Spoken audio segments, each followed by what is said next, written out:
បាទសូមជម្រាបសួរបងប្អូនទាំងគ្នាថ្ងៃនេះខ្ញុំនិយាយពីរបាំងពាណិជ្ជកម្មជាកត្តារារាំងសម្រាប់កម្ពុជានាំចេញទៅសហរដ្ឋអាមេរិកហើយយើងភាគច្រើនគឺយើងពឹងលើផលិតផលកាត់ដេរសម្លៀកបំពាក់នៅក្នុងវិស័យឧស្សាហកម្មកាត់ដេរសម្លៀកបំពាក់ហើយយើងមើលនៅក្នុងពេលចំពោះមុខហ្នឹងគឺសហរដ្ឋអាមេរិកគាត់កំពុងស៊ើបអង្កេតរឿងការដាក់ពន្ធបន្ថែមណាហើយរឿងហ្នឹងគឺជារឿងមួយដែលយើងទាំងអស់គ្នាត្រូវដឹងដែរយើងទោះបីជាមិនមែនជាភារៈរបស់អ្នកនយោបាយឬក៏ស្ថាប័នក្រសួងពាក់ព័ន្ធប៉ុន្តែយើងជាសាធារណជនក៏ត្រូវដឹងថាតើការស៊ើបអង្កេតរបស់សហរដ្ឋអាមេរិកដែលឈានដល់ការម្លងពន្ធបន្ថែមលើការនាំចូលសម្លៀកបំពាក់របស់ខ្មែរយើងទៅក្នុងទឹកដីសហរដ្ឋអាមេរិកនេះគឺជារឿងមួយដែលគេកំពុងស៊ើបអង្កេតហើយក៏គេកំពុងអនុវត្តនៅក្នុងខែកក្កដានៅក្នុងឆ្នាំ2026នឹងដែរយើងមើលនៅក្នុងតំណាងសភាពាណិជ្ជកម្មសហរដ្ឋអាមេរិកហ្នឹងគេនឹងស៊ើបអង្កេតលើការអនុវត្តការងារដោយបង្ខំនៅក្នុងប្រទេសចំនួន60នៅលើពិភពលោកណាហើយក្នុងហ្នឹងក៏មានកម្ពុជាដែរហើយខ្ញុំនិយាយថាហេតុអីបានជាគេនិយាយរឿងការងារដោយបង្ខំឧបមាថានៅក្នុងប្រទេសកម្ពុជាហ្នឹងគឺពុំមានការរកឃើញការធ្វើការដោយបង្ខំឬក៏ការបដិញ្ញាចិត្តរបស់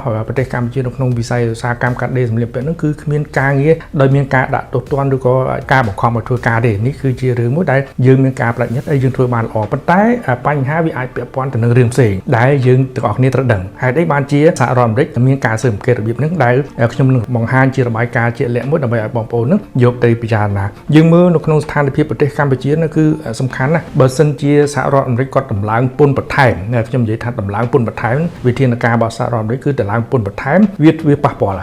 ាល់ទៅនឹងភាពគួរប្រជែងនៃការនាំចេញវិស័យកាត់ដេរសម្លៀកបំពាក់របស់ប្រទេសកម្ពុជានឹងយើងអាចមានការធ្លាក់ចុះនៅពេលមានការធ្លាក់ចុះវាអាចមានការបិទរោងចក្រនៅពេលបិទរោងចក្រវាប៉ះពាល់ទៅនឹងការងារអញ្ចឹងនៅក្នុងវិស័យកាត់ដេរសម្លៀកបំពាក់នឹងតាមការប៉ាន់ស្មានរបស់សភាពាណិជ្ជកម្មកម្ពុជាសហរដ្ឋអាមេរិកនឹងកាលពីឆ្នាំ2024នឹងគឺមានការងារនឹងជិត1លានកន្លែងហើយការងារដោយប្រយោលផ្សេងទៀតនឹងមានប្រហែលជាជិត3លាននាក់ទៀតនៅចន្លោះពី2លានកន្លះទៅ3លាននាក់ហ្នឹងអញ្ចឹងគឺជាការងារប្រមាណជា4លាននាក់ដែលពឹងលើវិស័យកាត់ដេរសម្លៀកបំពាក់អញ្ចឹងឧបមាថារោងចក្រប1បិទឬក៏រោងចក្រ4 5បិទឬក៏10បិទវាប៉ះពាល់អញ្ចឹងវាប៉ះពាល់ទៅការងារផ្ទាល់វាប៉ះពាល់ទៅនឹងការងារប្រយោលដោយតកតងទៅនឹងរឿងភាពគូប្រជែងដោយសារតែគេដាក់ពន្ធនៅក្នុងការស៊ើបអង្កេតបើសិនជាគេរកឃើញថាកម្ពុជាមានការងារដែលមានការធ្វើការដោយបង្ខំនេះខ្ញុំនឹងបញ្យល់ជាក់ស្ដែងនៅក្នុងបន្តទៀតយើងមើលនៅក្នុងអ្វីដែលសំខាន់ណាបើសិនជាយើងមើលនៅក្នុងវិធានការរបស់សហរដ្ឋអាមេរិកដែលគេមានការដាក់ពន្ធបន្ថែមនឹងប្រមាណ 10% អញ្ចឹង 10% នឹងមានន័យថាជាករណីមួយដែលប្រទេសនឹងគាត់មានការបដិញ្ញាចិត្ត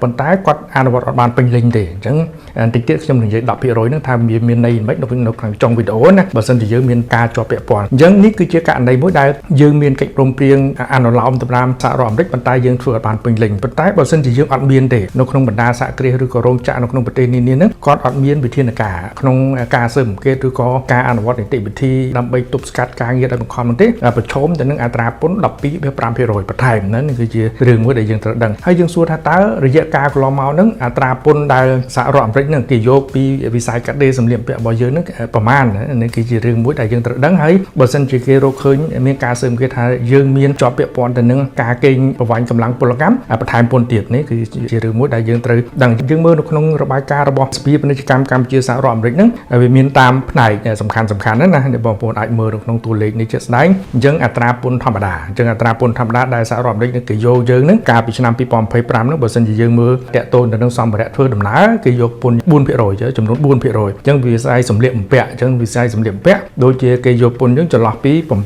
ទៅ 14% ដូចជាស្បែកជើងគឺ 12% អញ្ចឹងទាំងអស់ហ្នឹងគឺជាអត្រាពន្ធធម្មតាដែលសហរដ្ឋអាមេរិកហ្នឹងគេយកពីយើងនៅពេលដែលយើងនាំចេញពីកម្ពុជាចូលក្នុងទឹកដីសហរដ្ឋអាមេរិកហ្នឹងរាល់ផលកាត់ដេរសម្លៀកបំពាក់ហ្នឹងគឺអត្រាពន្ធប៉ុណ្ណឹងប៉ុន្តែបើសិនជាគេរកឃើញថាយើងមានជាប់ពាក់ព័ន្ធលើរឿងការកេងប្រវ័ញ្ចកម្លាំងពលកម្មបន្ថែមអញ្ចឹងបន្ថែម 10% ឬក៏ 12.5% អញ្ចឹងគឺវាមានន័យបែបហ្នឹងណាអញ្ចឹងយើងមើលថាតើនិយមន័យរឿងថាការងារដោយបង្ខំនោះវាមានន័យបែបណាខ្ញុំបង្ហាញជាការស្រាវជ្រាវមួយដើម្បីបង្ហាញប្រាប់បងប្អូនណាបងប្អូនអាចមើលនៅក្នុងអ្វីដែលគេឲ្យនិយមន័យណាអញ្ចឹងការងារបង្ខំនោះគឺជាការងារឬក៏សេវាកម្មទាំងអស់ហ្នឹងដែលពួកគាត់នឹងធ្វើការប្រឈមទៅនឹងការគំរាមកំហែងឬក៏ការដាក់ទណ្ឌដោយគេធ្វើការហ្នឹងដោយគាត់មិនពេញចិត្តគាត់មិនមានការស្ម័គ្រចិត្តធ្វើទេប៉ុន្តែវាជាការមួយដែលបង្ខំអញ្ចឹងបង្ខំឲ្យធ្វើការឬក៏មានការដាក់ទណ្ឌអីអញ្ចឹងជានិយមន័យសាមញ្ញមួយដែលបងប្អូនអាចមើលបន្ថែមនៅក្នុងនិយមន័យនេះដែលខ្ញុំបានបង្ហាញអញ្ចឹងត្រង់ហ្នឹងអ្នកធ្វើការទាំងអស់គ្នាដូចបងប្អូននៅក្នុងកម្មកររោងចក្រទាំងអស់ហ្នឹងក៏យើងត្រូវដឹងថាពីអត្ថន័យនៃការធ្វើការដោយបង្ខំហ្នឹងសហគមន៍អន្តរជាតិហ្នឹងគេហាមគេមិនឲ្យមានការធ្វើការងាររបៀបហ្នឹងទេការដាក់ទណ្ឌកម្មឬក៏ការបង្ខំឲ្យធ្វើការអីផ្សេងៗហ្នឹងគឺជាអ្វីដែលគេហាមអញ្ចឹងបងប្អូនទាំងអស់គ្នាក៏យើងត្រូវដឹងភារៈទាំងអស់ហ្នឹងហើយអញ្ចឹងយើងមើលនៅក្នុងការពិ ពីឆ្នាំ2024ណាយើងមើលការងារផ្ទាល់ដោយខ្ញុំបញ្ជាក់គឺមានប្រមាណជា7.5 លាននាក់ហើយយើងមានរោងចក្រប្រមាណ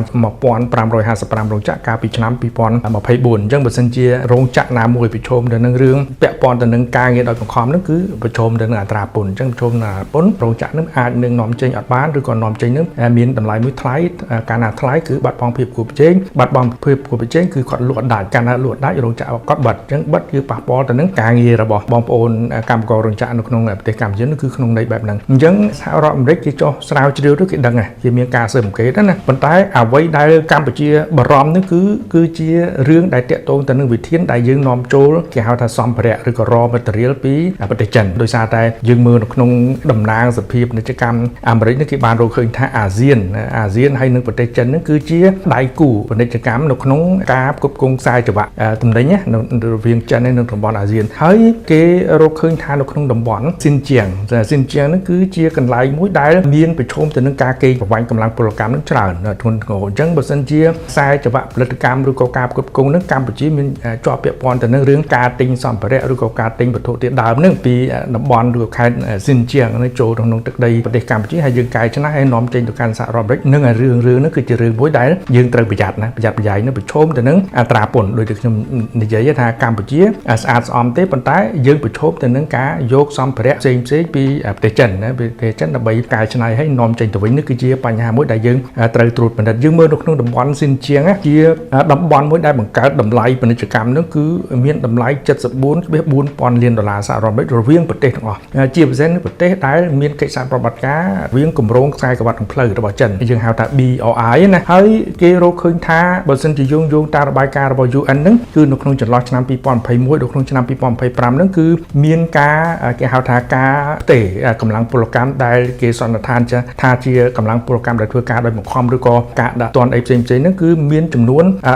13.75 លានករណីហ្នឹងគឺជារបាយការណ៍មួយដែល UN គេបានស៊ើបអង្កេតអញ្ចឹងហើយបានជាសហរដ្ឋអាមេរិកគេដាក់ទិដៅគេដាក់ target ដើម្បីកុំឲ្យអ្វីដែលពាក់ព័ន្ធទៅនឹងតំបន់ស៊ីនជាងដែលគេរកឃើញថាមានការកេងប្រវ័ញ្ចកម្លាំងពលកម្មហ្នឹងមានជាប់ពាក់ព័ន្ធទៅនឹងប្រទេសផ្សេងអញ្ចឹងនេះគឺជារឿងដែលយើងមានការប្រុងប្រយ័ត្នហ្នឹងគឺជារឿងមួយដែលយើងមានការប្រុងប្រយ័ត្នខ្ពស់ណាស់អញ្ចឹងយើងនិយាយសាមញ្ញថាអត្រាពន្ធ 10% ឬក៏ 12.5%